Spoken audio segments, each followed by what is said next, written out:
He's also the chairman of the Parliamentary Standing Committee on Rural Development. He has been recently appointed as AICC in charge of Manipur, Nagaland, Tripura and Sikkim. This is his first visit to the state. He will be addressing the press. Mr. Christopher Tillak, the secretary in charge of AICC, he is no stranger to you, has been already addressed a press conference.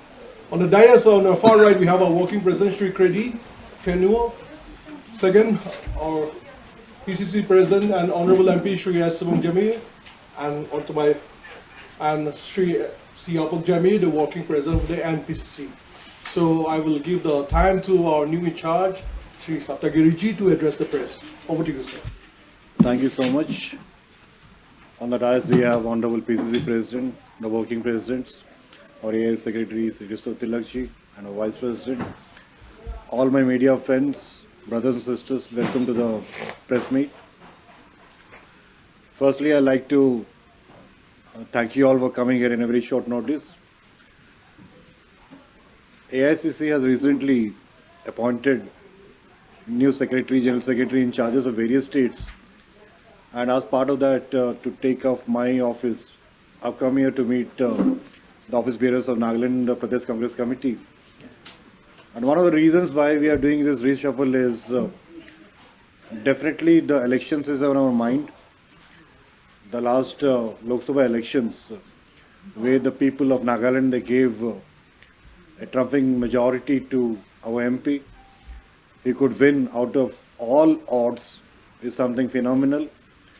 And I think we acknowledge the love and affection of the people of Nagaland.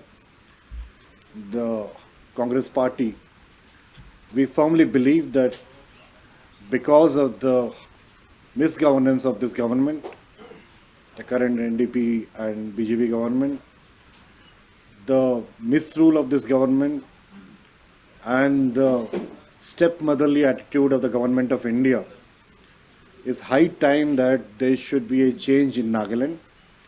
And as part of the process, I've been appointed as the secretary in charge of Nagaland to ensure that we leave no stones unturned so that in 2028 we can form the government in Nagaland and we have the Congress-led government in full majority in Nagaland. That is the main focus is, and it has always been. I've come here to meet the office bearers, the district committees, the Pradesh committees, the assembly level Congress committee heads. We will do district tours. We have our two working presidents who have been divided into various districts, section 1 and 2. And we will try and ensure that the committees, right from Pradesh Congress Committee to Political Affairs Committee, right down to the Mandal Committee, block committees and the booth committees, everything is formed in a time-bound manner in the next 3 months, and we have our district tours. And we also potentially start identifying our potential candidates who can be considered for the next election. But we have started the ball rolling, and definitely we are very confident given the positive mood of the people, the love of the people in the last Lok Sabha election is something that we strongly believe that the time has come for the Congress to step up. The good days of our former Chief Minister Sri S. Jamir, the good governance that we delivered. It's been 22 years that we are out of power, and I think it's really that the people of Nagaland, they deserve better governance. They deserve corruption-free governance.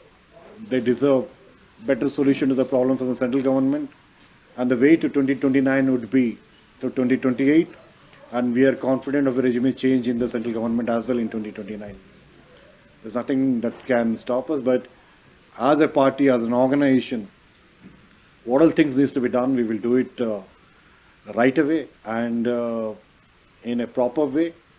So we are looking forward to it, and that's why this meeting has been an introductory meeting to meet the people, understand the people, to build our narrative, to understand the narrative and understand the problem of the people, what is happening on the ground, what the government is doing locally. So we will assemble all these things and we collate it and move forward. And it's not only political issues that we are seeing in Nagaland, like on my way from the airport to Kohima, I've seen the condition of the roads. It's like we are zero MLAs for the last 10 years, but you look at the routes. Today we went to the War Cemetery.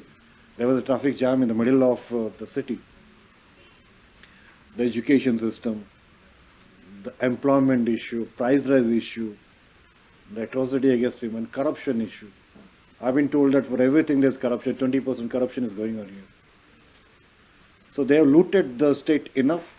It's high time to say no to misgovernance, to corruption, to the high-handedness of Amit Shah and Narendra Modi, who've been only giving false promises that they will do this, do that, but nothing is coming out in public. It's not only political, it's social, economic, all the things. And the only answer to this is a Congress government, and we are doing our homework to ensure that when the time comes, we are ready to take the opportunity and provide a good governance both in the state and the country. Thank you, and if the PCC president wants to address something, he can do, and we can take the questions after that. Yeah? Okay. Okay.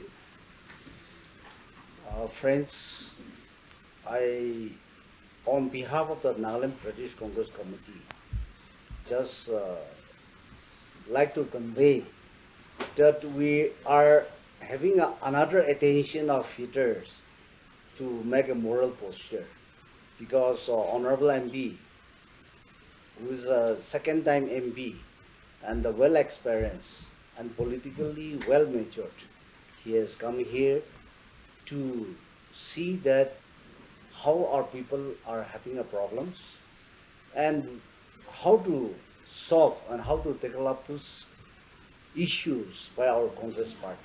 And the matured senior citizens leader like him having our state in charge will definitely bring a change. And we are very confident that we'll work for our common people, and we'll see that people gets and delivers their justice what they are supposed to get. Thank you.